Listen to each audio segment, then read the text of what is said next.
열왕기상 11장 말씀 같이 함께 읽었는데요. 여호와를 따르라라는 제목으로 말씀을 잠깐 나누겠습니다. 어제 이제 저희가 말씀 보면서 열왕기상 10장에서 이제 솔로몬의 삶에 한 사람이 누리기에는 너무나 과한 어떤 지혜와 또 부와 영광이 임하는 모습을 보았습니다. 그래서 이제 그로 인해서 솔로몬이 자신의 영광에 취해서 하나님 앞에 정직하게 행하기보다 자신을 더 드러내고 높이려고 하는 그런 모습들이 솔로몬의 삶에 나타나고 있었다라는 사실을 우리가 함께 살펴봤었는데요. 오늘 이 열왕기상 11장은 그런 솔로몬의 마음이 하나님 앞에서 변화되었다라는 것을 알 수 있는 분명한 증거들이 나오게 됩니다. 그 중에 가장 두드러지게 나타나는 한 가지 증거가 뭐냐면 여인을 가까이 하는 마음이 솔로몬의 마음 속에 가득 차게 되었다는 것을 알 수 있습니다. 인간의 삶이 풍요와 영광으로 가득 차니까요, 자기 욕망에 사로잡히는 그런 삶을 살아가게 되는 거죠. 그래서 결국에는 모압과 암몬과 에돔과 시돈과 헷 여인을 가까이 하는 그런 삶을 살아가게 됩니다. 근데 이 모압, 암몬, 에돔, 시돈, 헷 이 민족은요, 가나안 7족 속에 속한 사람들이거든요. 그렇기 때문에 하나님께서 그들과 같이 함께 통혼하지 말라 이런 명령을 내리셨어요.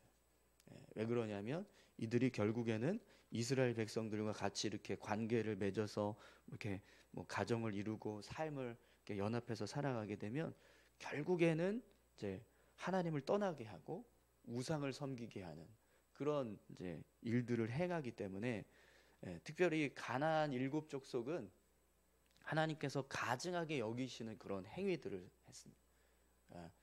이 그들의 신들을 섬기는 행위 중에 인간제, 인신제를 드리는 그런 제사 제도가 있었고요.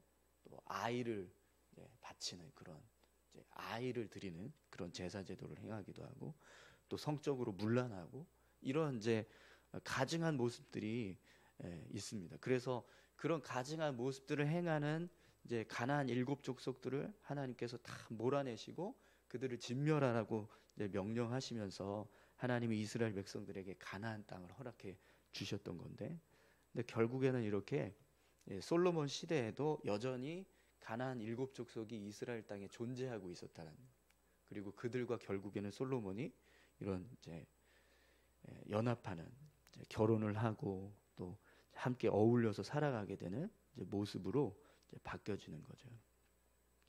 그래서 오늘 본문을 보시면 이 솔로몬이요, 후궁이 700명 그리고 첩이 300명이었어요.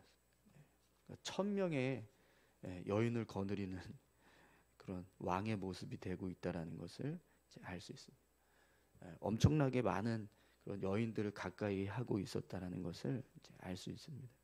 수많은 여인들로 인해서 그의 마음이 완전히 사로잡혀 버리는 그런 삶을 살게 되는 거죠. 근데 문제는 그냥 그 여인들에게 마음이 사로잡혀지는 것만으로 그냥 끝나버리는 게 아니라 그 결과들이 어떻게 나타나냐면 이스라엘 땅에 모압 사람, 암몬 사람, 에돔 사람, 시돔 사람, 헷 사람, 그들이 섬기는 신들이 이스라엘 땅에 가득 차기 시작합니다. 산당에서 그런 모압 사람이 섬기는 신을 섬기는 일이 일어나고, 암몬 사람이 섬기는 신을 섬기는 일이 일어나고, 에돔 사람이 섬기는 신을 섬기는 일이 일어나고, 이런 가짜 신들을 섬기는 그런 제사들이 막 이스라엘 땅에 가득하는, 우상을 섬기는 일들이 가득하게 되는 거죠. 수많은 우상을 섬기는 산당이 세워지고 우상을 섬기는 제사가 이루어집니다.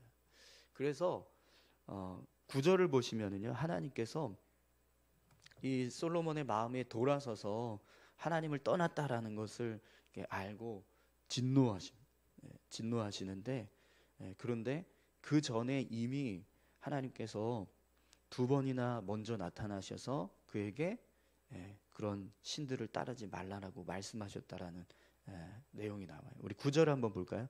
솔로몬이 마음을 돌려 이스라엘의 하나님 여호와를 떠남으로 여호와께서 그에게 진노하시니라. 여호와께서 일찍이 두 번이나 그에게 나타나시고 이 일에 대하여 명령하사 다른 신을 따르지 말라 하셨으나 그가 여호와의 명령을 지키지 않았으므로. 하나님께서 지금 이 9절은요, 그러니까 세 번째 나타나시는 순간을 기록하고 있는 거예요.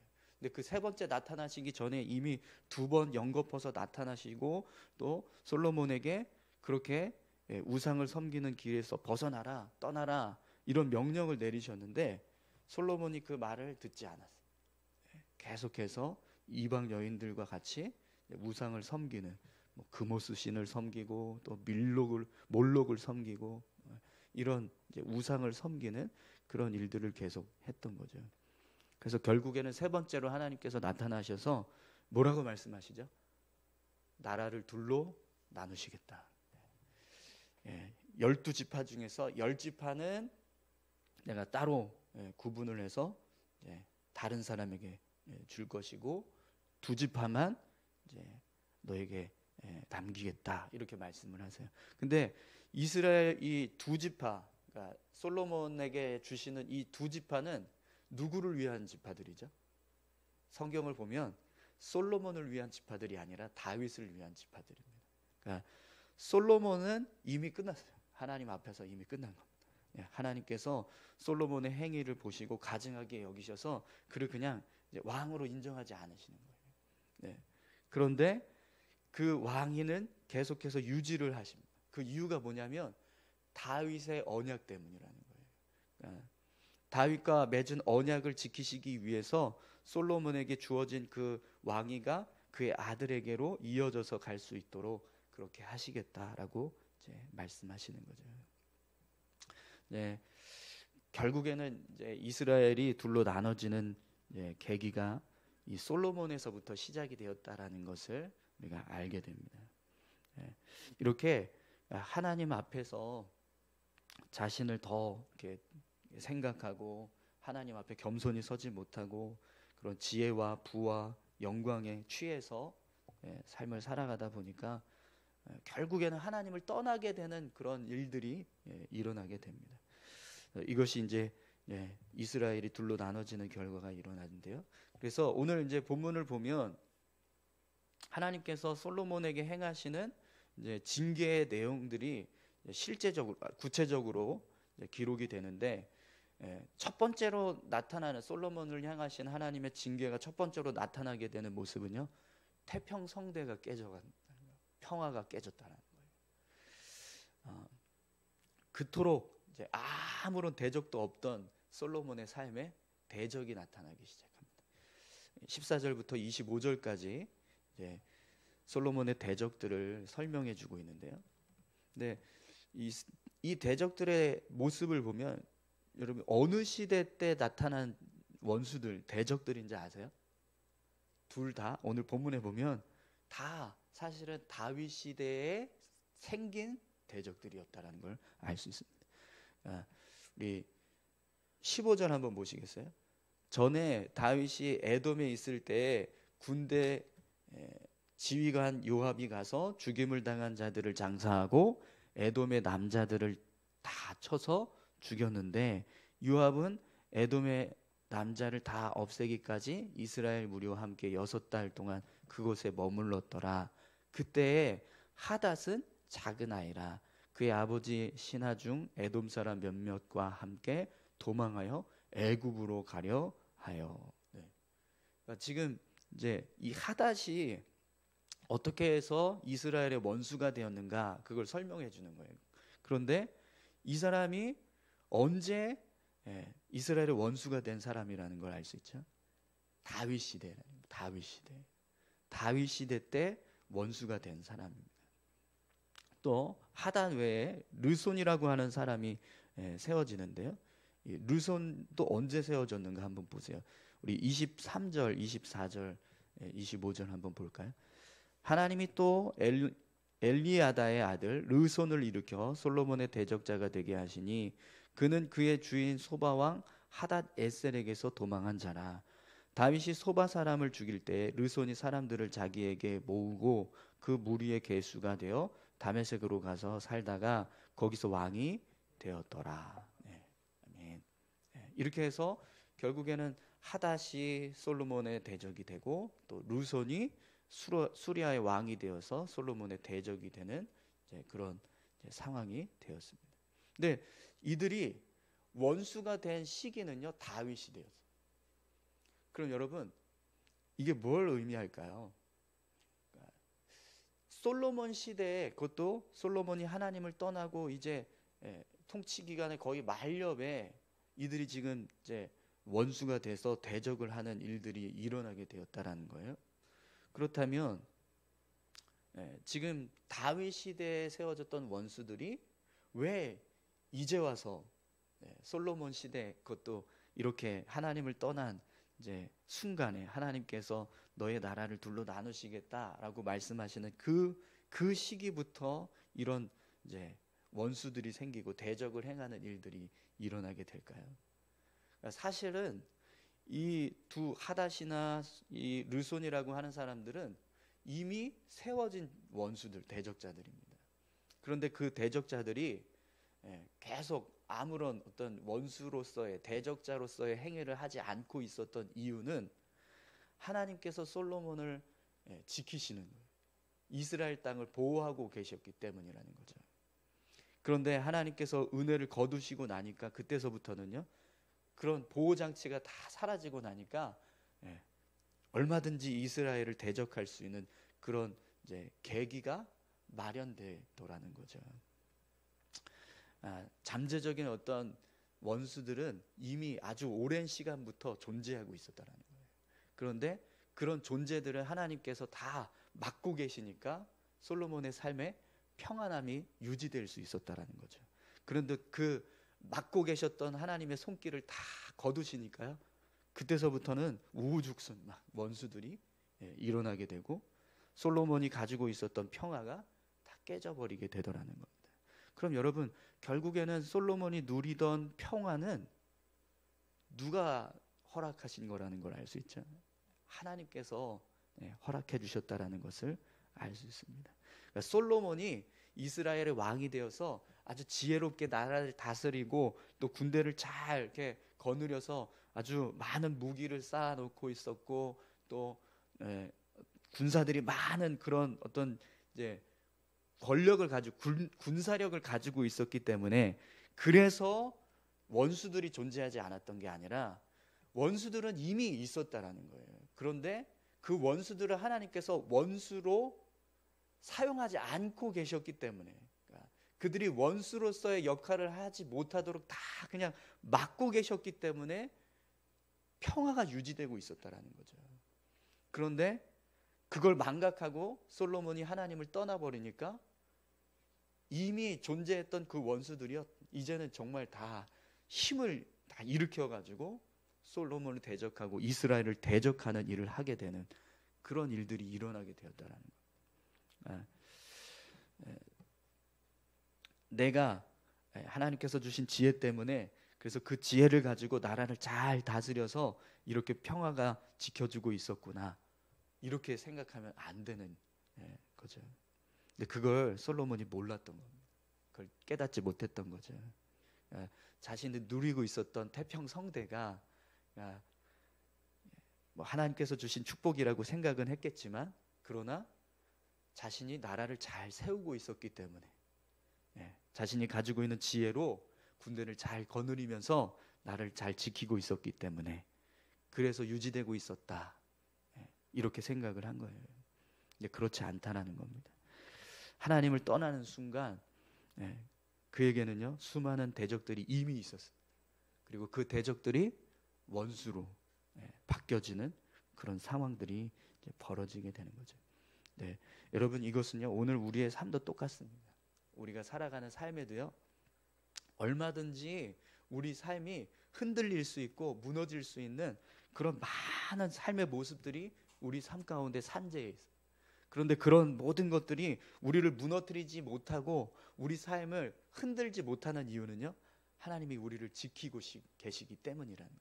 우리를 보호하시고 계시는 하나님의 은혜가 있기 때문이라는 거죠. 네. 그걸 우리가 기억하고 하나님을 붙잡으면 우리 삶은요 더 견고한 모습으로 세워지게 될 줄 믿습니다. 날마다 여러분 하나님께 기도하고 또 하나님 앞에 나와서 예배하는 것, 이것이 그냥 우리에게는 익숙한 일이고 또 매일 반복되는 어떤 습관처럼 그렇게 이제 살아가는 모습이지만, 그러나 그것이 결국에는 우리 삶을 지키는 원동력이 된다는 거예요. 네. 하나님께서 우리를 보호하시는 은혜가 계속해서 부어지게 하는 그런 루트가 되는 거죠. 오늘 저와 여러분들이 그렇게 날마다 하나님을 의지하시는 귀한 삶을 살아가실 수 있기를 소망합니다. 또 오늘 이제 본문을 보면 26절에서 40절까지는 이 여로보암이라고 하는 사람이 세워지는 모습을 기록하고 있습니다. 앞에서 하나님께서 열지파를 떼어서 다른 왕에게 주시겠다라고 이제 말씀을 하셔서 그 말씀대로 이제 여로보암을 하나님이 세우세요.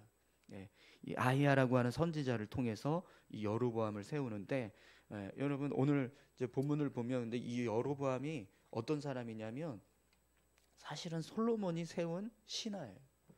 26절을 한번 보시겠어요? 솔로몬의 신하 느밧의 아들 여로보암이 또한 손을 들어 왕을 대적하였으니 그는 에브라임 족속인 스레라 사람이요 그의 어머니의 이름은 수루아이니 과부더라. 그가 손을 들어 왕을 대적하는 까닭은 이러하니라. 솔로몬이 밀로를 건축하고 그의 아버지 다윗의 성읍이 무너진 것을 수축하였는데 이 사람 여로보암은 큰 용사라. 솔로몬이 이 청년의 부지런함을 보고 세워 요셉 족속의 일을 감독하게 하였더니. 사실은 이 여로보암은요 솔로몬이 발탁한 사람이라는 거예요. 여로보암이 굉장히 부지런하고 성실하게 일을 이렇게 잘 하니까 잘 됐다. 이 사람을 내가 우리 아버지의 성읍이 이렇게 좀 별로 이렇게 지금 안 좋은데 거기 가서 성을 좀 잘 세우도록 해야겠다. 그래서 세워서 이렇게 감독관으로 세운 사람이라는 거죠. 그런데 결국에는 이 사람이 어떻게 돼요? 솔로몬을 대적하는 원수가 됩니다. 그리고 나라를 빼앗아가는 사람이 이제 돼버리는 겁니다. 자기가 세운 자가 자기를 배신하는 일이 벌어지게 되는 거죠. 근데 이걸 누가 하셨냐면 하나님이 하셨다라는 거예요. 얼마든지 우리가 우리 편이라고 생각했던 사람들이 하나님이 그냥 마음을 돌이켜 버리니까 완전히 그냥 대적자가 되는 그런 상황들이 이제 벌어집니다. 그러니까 하나님을 잘 섬기는 모습이 결국 우리 삶을 지키고 보호하는 일에 얼마나 큰 정말 모든 것을 다 우리 삶을 지키는 힘이 된다는 것을 다시 한번 깨닫게 되는데요. 이렇게 해서 여로보암이 세워집니다. 그리고 여로보암은요 하나님께서 이 열지파를 여로보암에게 주시겠다라고 그렇게 말씀을 하세요. 그래서 결국에는 이제 여로보암이 세워지고 나서 여러분 솔로몬이 이 여로보암이 이제 아히야에 의해서 이스라엘 이제 열지파의 왕이 된다는 사실을 아니까 어떤 일을 행합니까? 그를 죽이기 위해서 추격하는 모습입니다. 솔로몬의 마지막 말년의 모습은요 여로보암을 쫓아다니는 모습으로 끝나는 거예요. 네, 여러분 이 모습이 어떤 모습이죠? 어디서 보았던 모습이죠? 사무엘 상에서 우리 사울 왕이 다윗을 죽이기 위해서 쫓아다녔던 그 모습을 우리가 기억하는데 지금 솔로몬이 그런 일을 하게 됩니다. 하나님을 떠난 왕의 말로 똑같죠. 솔로몬 왕이나 사울 왕이나 솔로몬 왕이나 똑같은 모습으로 인생의 말년을 이제 보내게 되는데요. 결국에는 이제 솔로몬도 죽습니다. 그래서 솔로몬이 장사되고 르호보암이 대신해서 이스라엘의 왕이 되는데요. 네, 오늘 이제 본문 마지막 절 우리 41절에서 43절에서 우리가 이제 솔로몬의 죽음을 이제 다루고 있는데 여러분 솔로몬이 이스라엘을 통치한 기간이 몇 년이라고 나오죠? 40년입니다. 40년. 네. 다윗도 이스라엘을 다스린 시간이 40년이었어요. 그런데 솔로몬도 40년 동안 통치했습니다. 그런데 여러분, 솔로몬의 그 인생을 기록하고 있는 성경은 어디만 지금 기록되고 있죠? 열왕기상 1장에서 11장까지만 기록되고 있습니다. 그죠? 그런데 다윗의 인생은 어떻게 기록되고 있죠? 사무엘상과 사무엘하 내용에 다 기록되고 있어요.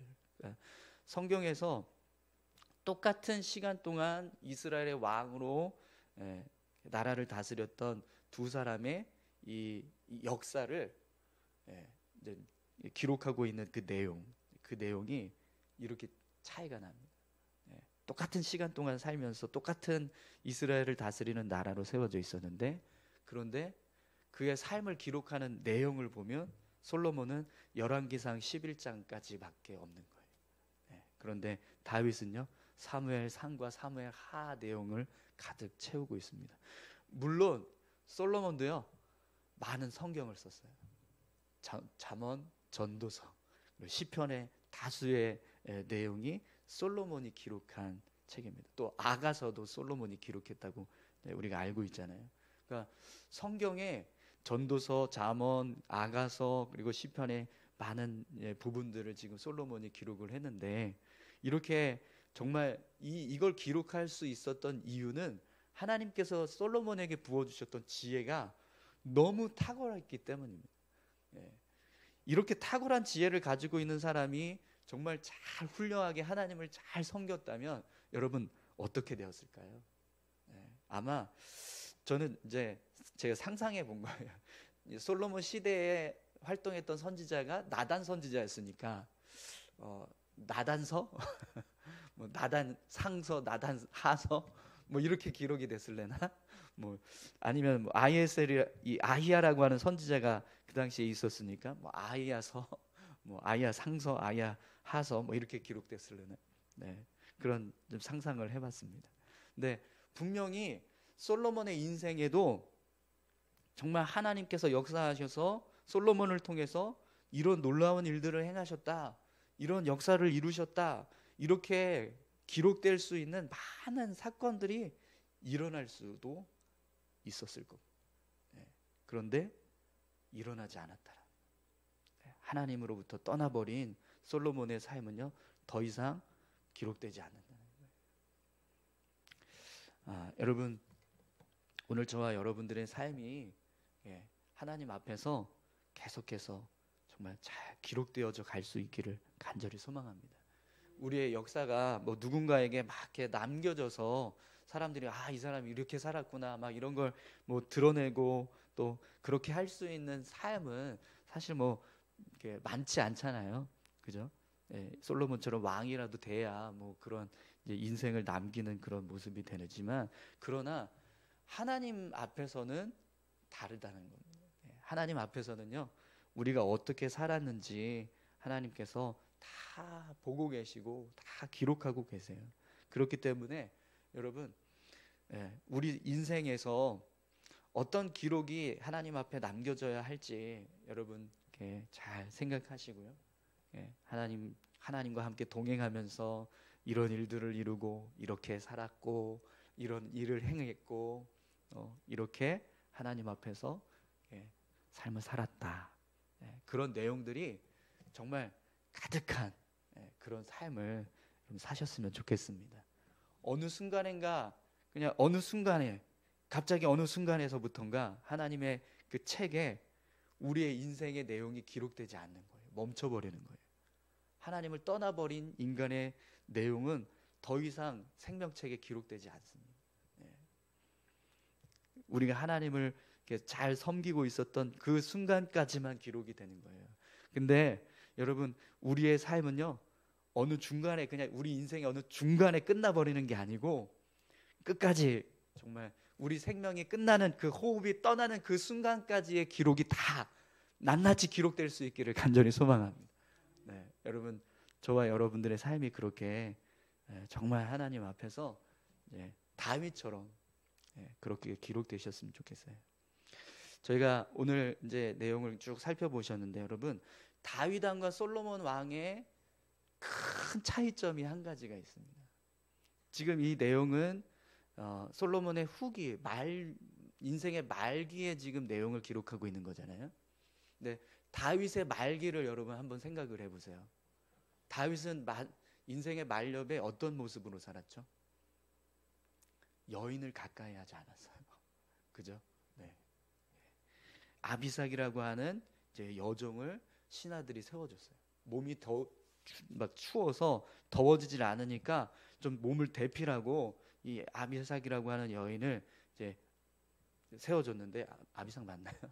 지금 이름 제대로 말하고 있는 거 맞죠? 네. 근데 다윗은 그 여인을 가까이 하지 않았어요. 근데 솔로몬은요, 1000명의 여인을 만들었어요. 네. 엄청난 차이가 일어났죠. 네. 그게 결국에는 하나님 앞에서 영적으로 충만한 사람의 모습과 그렇지 못한 사람의 모습의 차이가 되는 거예요.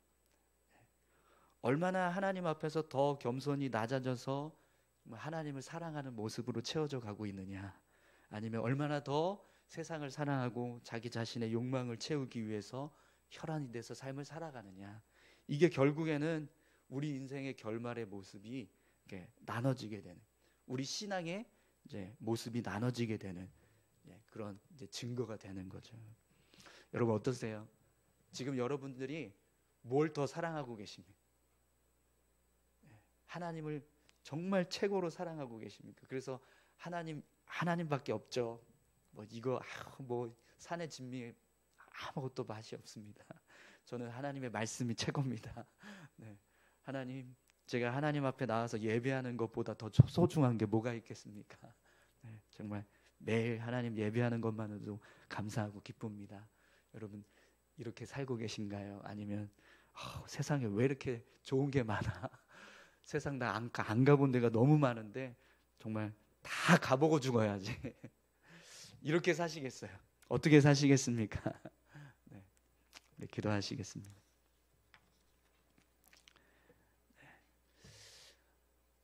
오늘 설교가 너무 길어졌네요. 네.